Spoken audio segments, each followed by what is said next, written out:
Hello everyone. In last topic we had talked about how do we control fire. Now today we are going to start our new topic, that is types of combustion. So let's get started. Bring here some give an activity. So start with an activity. Bring a burning matchstick or a gas lighter near the gas stove in the kitchen. Turn on the knob of the gas stove. What do you observe?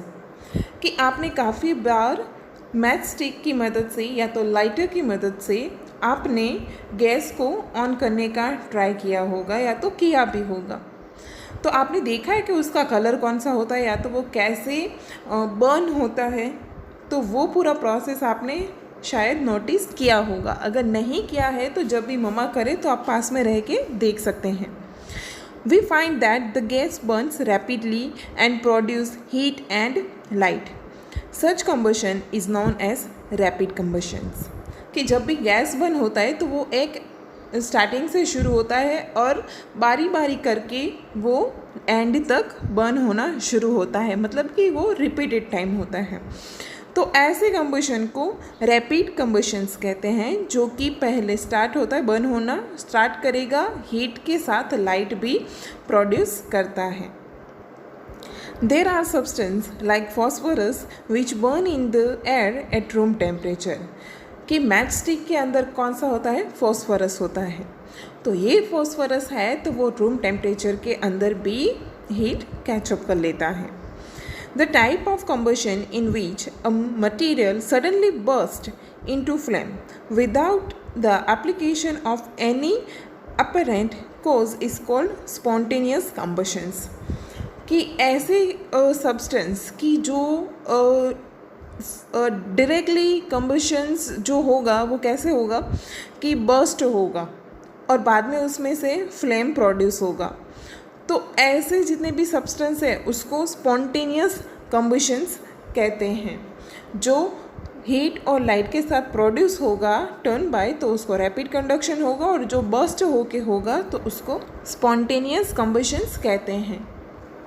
Spontaneous combustion of coal dust has resulted in many disasters, fire in coal mines.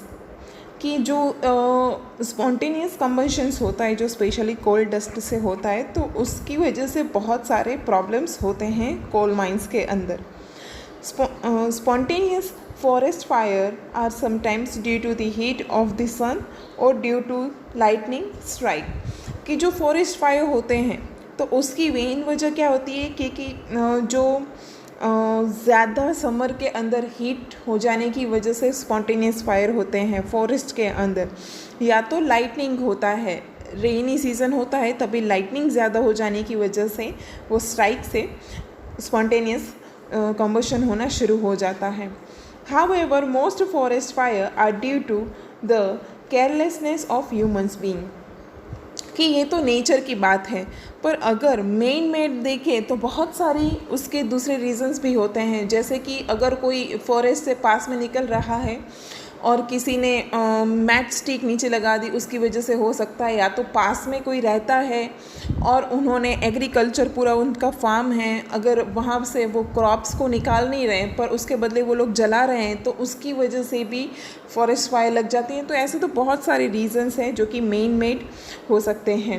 It is an important to remember that the camp fire must be completely extinguished before living a forest after a picnic और a visit.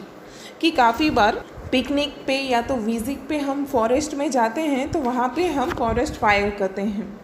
तो ये करना गलत नहीं है, पर वहाँ से जब निकल रहे हैं तो ये ध्यान रखना चाहिए कि वो फायर को हम पूरा का पूरा एक्सटिंग्विश कर दें। अगर वो नहीं करेंगे तो क्या हो जाएगा कि शायद वहाँ पे ज़्यादा हवा चलने की वजह से वो बढ़ भी सकता है और पूरे फॉरेस्ट में फैल भी सकता है। तो जब भी विज़िट करें तो ये कुछ छोटी छोटी चीज़ें हैं जिसका ध्यान रखना चाहिए, अदरवाइज़ बहुत ही ये चीज़ डिज़ास्टर में कन्वर्ट हो सकती है।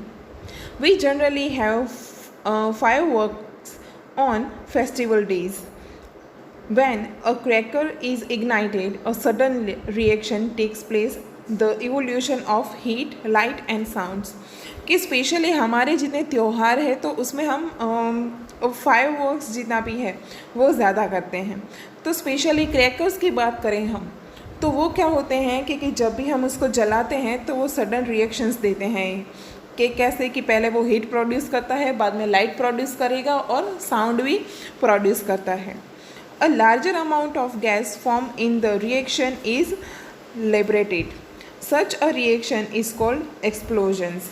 कि काफ़ी बार क्या हो जाता है कि गैस की वजह से वो चीज़ फॉर्म होना शुरू हो जाती है, जो कि उसका जो रिएक्शन है वो चेंज हो जाता है। तो क्या हो जाता है कि वो एकदम सडनली ब्लास्ट कर देता है, तो उसको क्या कहते हैं, एक्सप्लोजन्स कहते हैं। कि स्पेशली आपने टीवी पे या तो कोई मूवी के अंदर देखा होगा कि वो जब भी स्पेशली हाइड्रोजन बॉम्ब होते हैं या तो जब भी कोई मिसाइल्स फेंकते हैं तो वो क्या हो जाता है, थोड़ी देर के बाद वो एक्सप्लोज हो जाता है। तो वो एक्सप्लोजन इतना ख़राब होता है कि वो पूरा गैसियस फॉर्म छोड़ता है।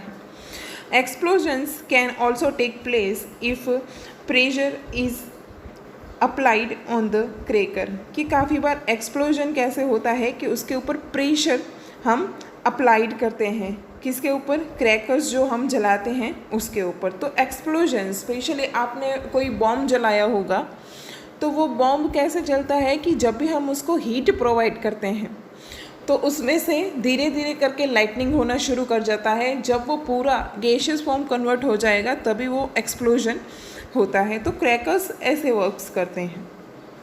Now talk about flame. Observe an LPG flame. Can you tell the colour of the flame? What is the colour of a candle flame?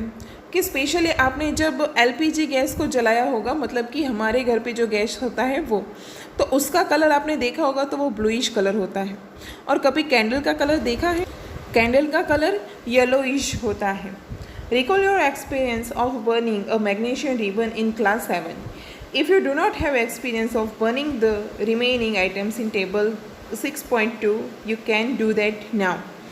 कि मैग्नीशियम रिबन को अगर हम जलाएं तो वो वाइटिश कलर में बर्न होता है। नीचे कुछ चीज़ें दी गई हैं, मटेरियल्स है, कैंडल है, मैग्नीशियम है, कम्फोर है मतलब कि जो कपूर होता है, केरोसिन स्टोव है और चारकोल है। अगर ये चीज़ घर पे अवेलेबल है, स्पेशली मैग्नीशियम नहीं होगा पर ये बाकी की चारों चीज़ें घर पे हो सकती है, तो आप पेरेंट्स के साथ में रख के आप ये चीज़ कर सकते हैं कि अगर आप ये डिफरेंट चीज़ों को आप फ्लेम करते हैं तो उसका जो कलर होता है वो क्या हो जाता है, अलग होता है। तो ये किसकी वजह से होता है वो हम नेक्स्ट वीडियो में देखेंगे। Thank you.